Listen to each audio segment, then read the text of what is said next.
Hello, this is Dr. Shana Clark, and I am now taping uh, the next episode of my video show, Ask Dr. Doctor Shana, Shana.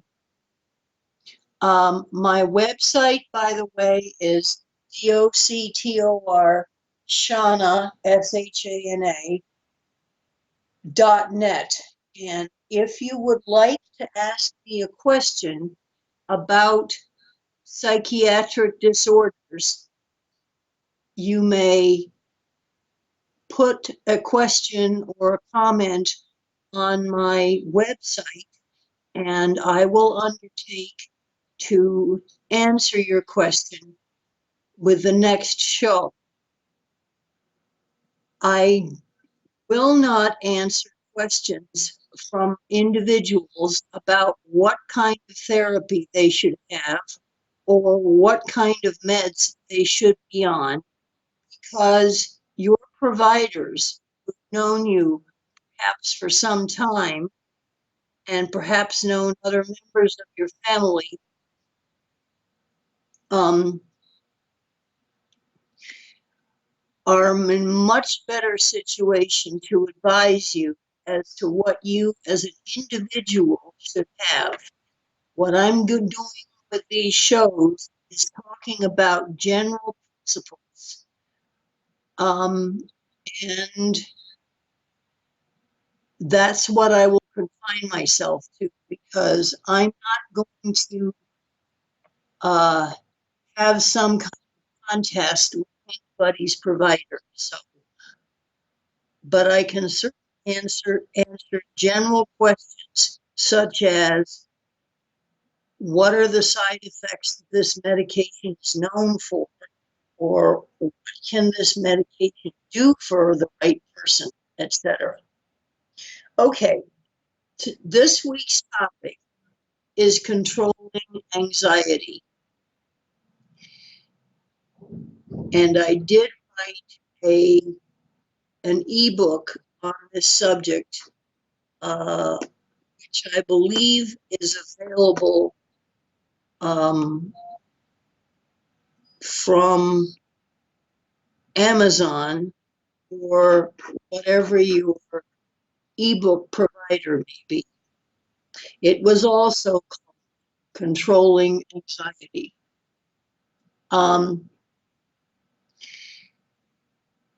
The most important thing about anxiety is to realize that you, who own your own brain,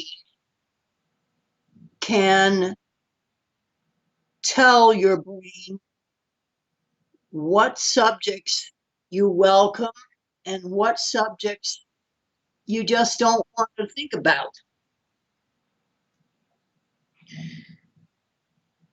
If, for example, a person has been through something horrible, which could lead to civilian, non-military PTSD, such as being personally attacked,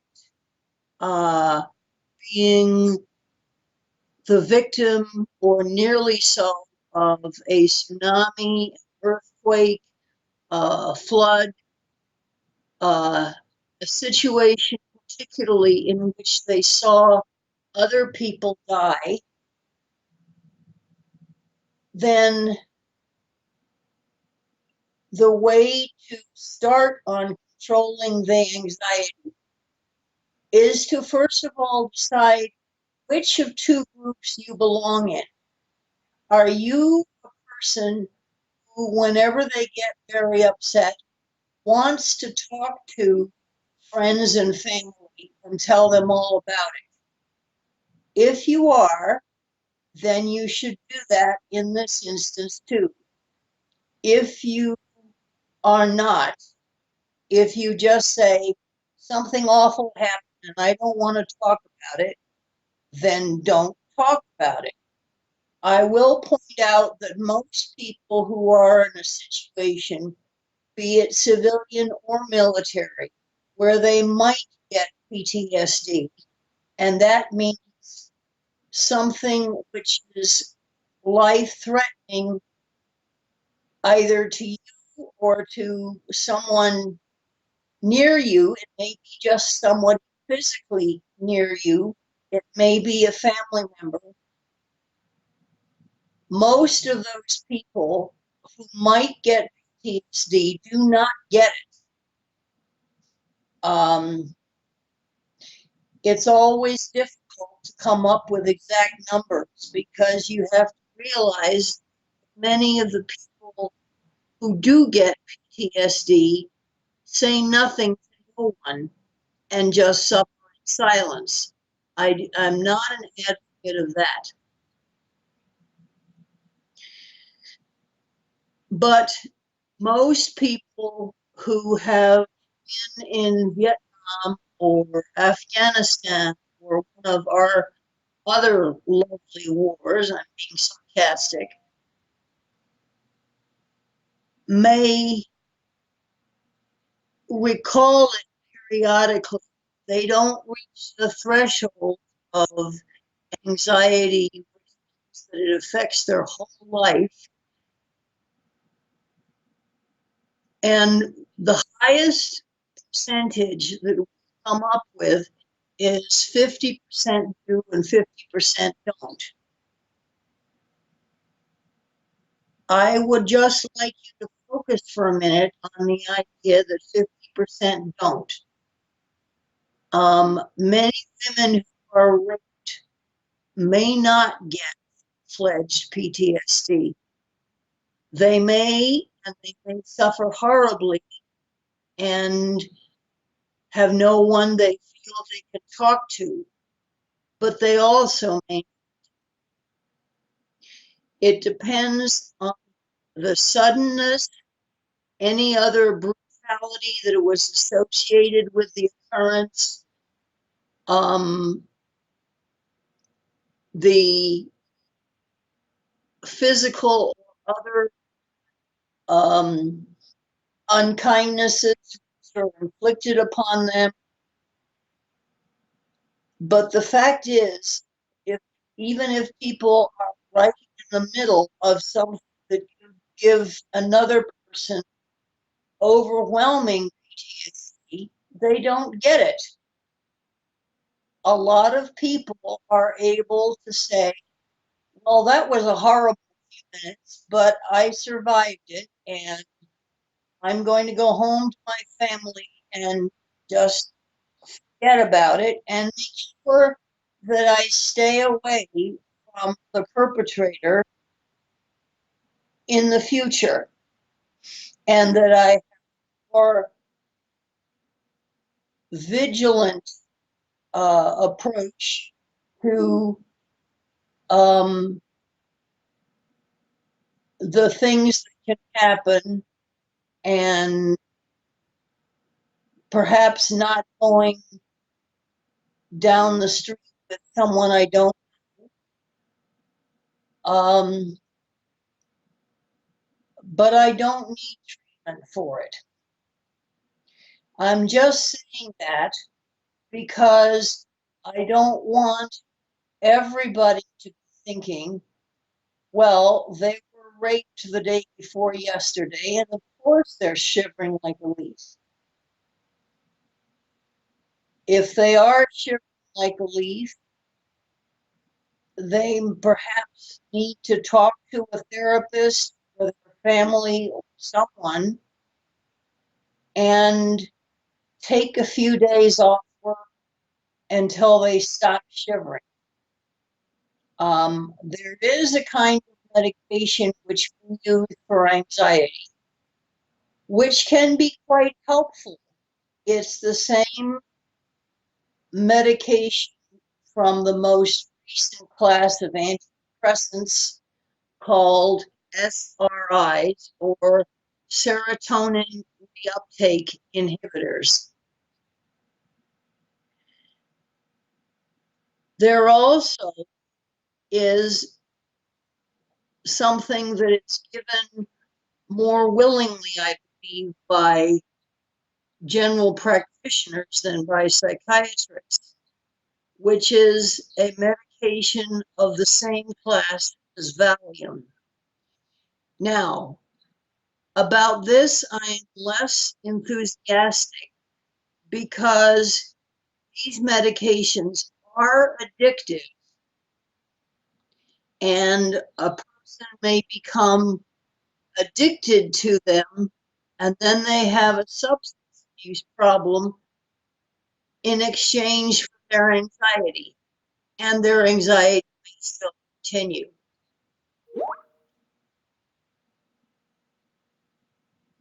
As I said, general practitioners hand these out more easily than psychiatrists do.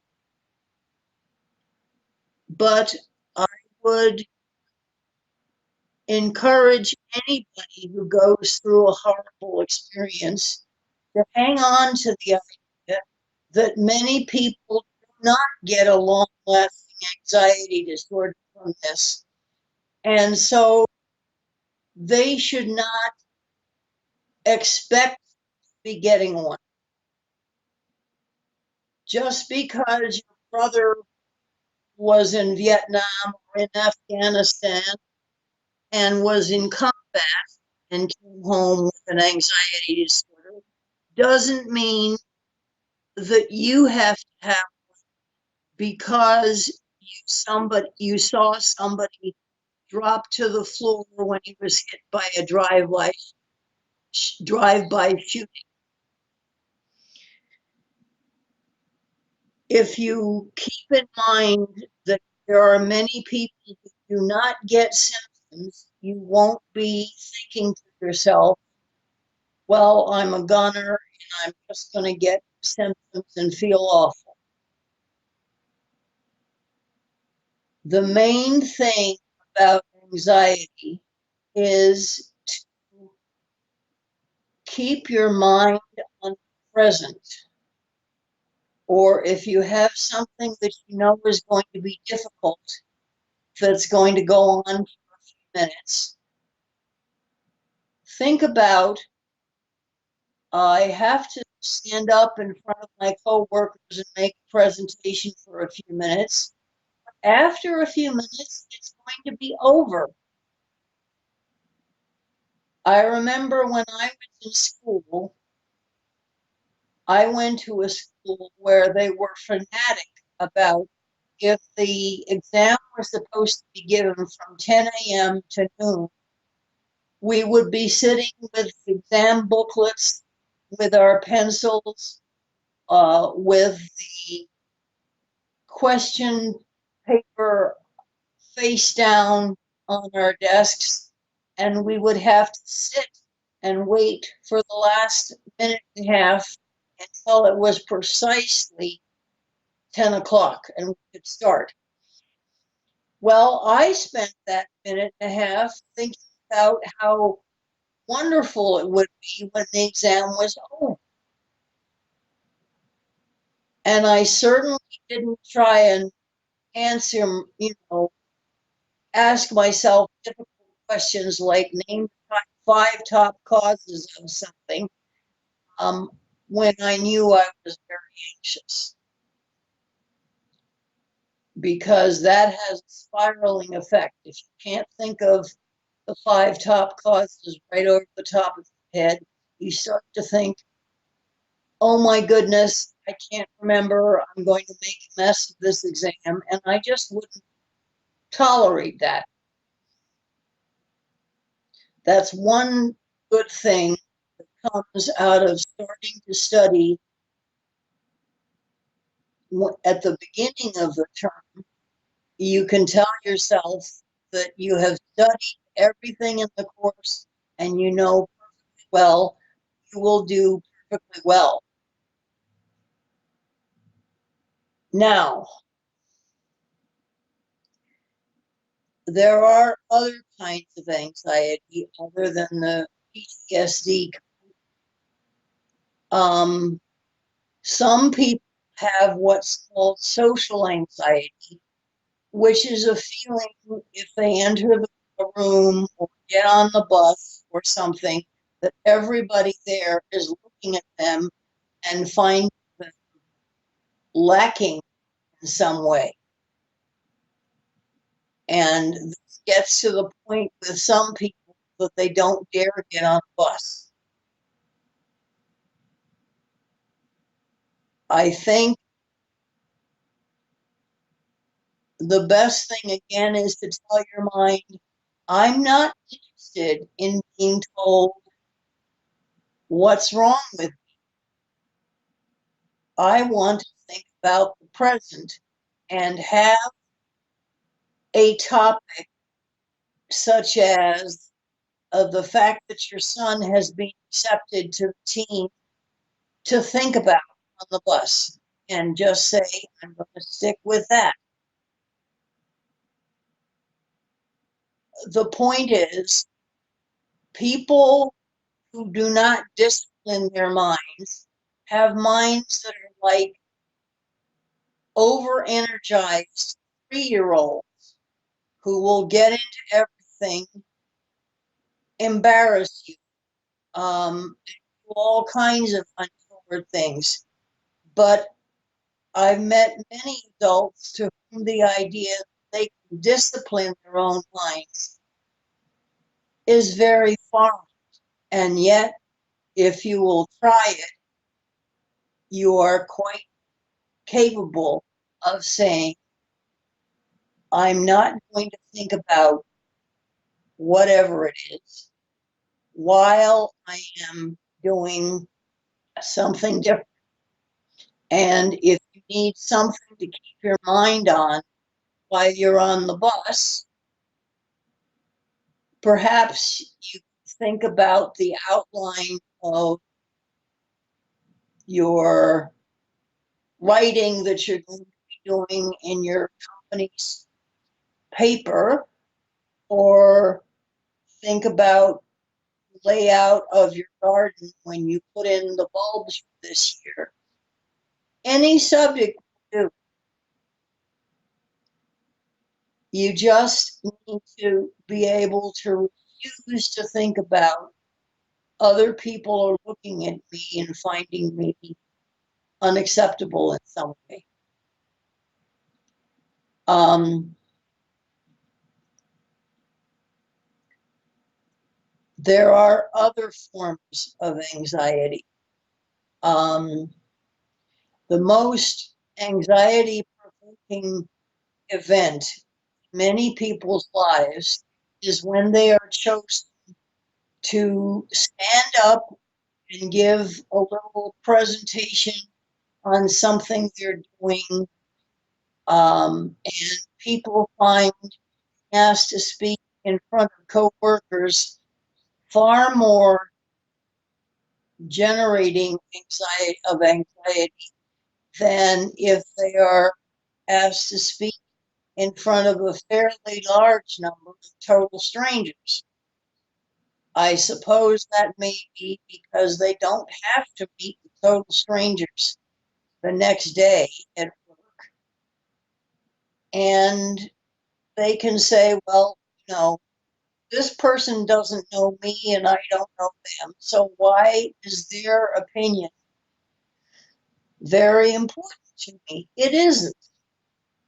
Um, of course, the situation is a little bit different from someone who aspires to be an entertainer. Entertainers routinely stand up in front of a bunch of strangers and try to be entertaining. But most of us don't do that. Now, I have given Valium-like compounds to a few people, but these are people that are visibly shaking from head to foot. They really need medication help. Anybody else, unless the anxiety is very, very obvious, I don't give them um, benzodiazepines, as they are called. That's benzo, Benzo, diazepines, Diazepines.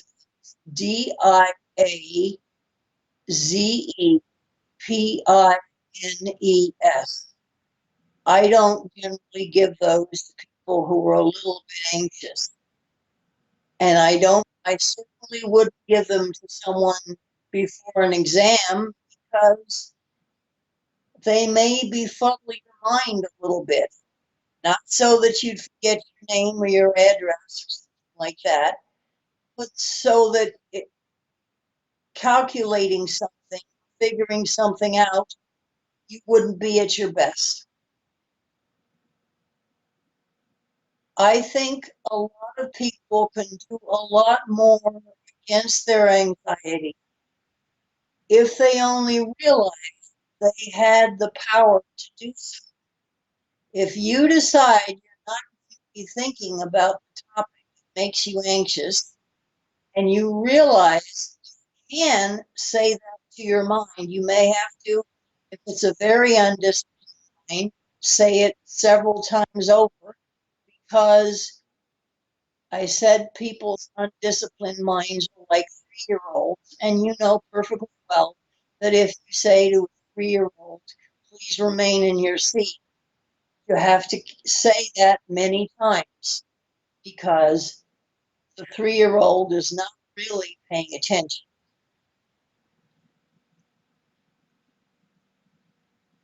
I think that's all I'm going to say for today. If anybody has any particular question about how they approach their own anxiety, not about what the provider should give you or what your medication should be, but how you control your anxious feelings yourself, I invite them, as I said before, to make a comment on my website.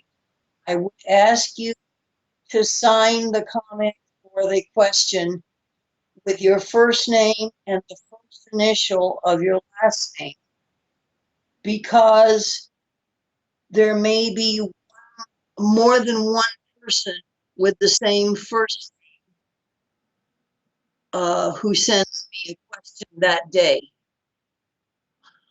And I will answer it to the best of my ability the next time I talk. Again, my website is Dr. D-O-C-T-O-R, Shana, Shana .net. Okay, see you next week, and be thinking about not letting your anxiety ever control you or make you decide you can't get on a bus or you can't go to a certain restaurant or you can't do anything because you feel a little anxious about it. And I will also mention that a certain amount of anxiety before you take an exam, as you are doing an audit with IRS agent, a certain amount of anxiety is healthy because it'll keep you on your toes. So, see you next week. Bye bye.